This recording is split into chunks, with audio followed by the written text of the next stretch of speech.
sorpresa.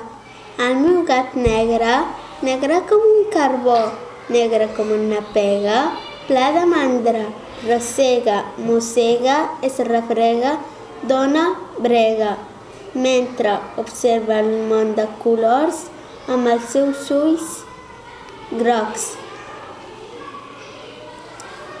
Lola Casas.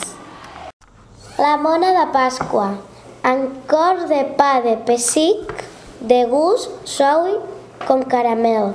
Quan li clavo queixelada, sembla que m'estiga al cel, coronada en un gran ou, amb pollets i una gallina, vestida de xocolata, geminadura fina. Visca la mona de Pasqua, aquest vestit tan preuat, que agrada a grans i petits i en un no res és menjat. Autora Lola Casas.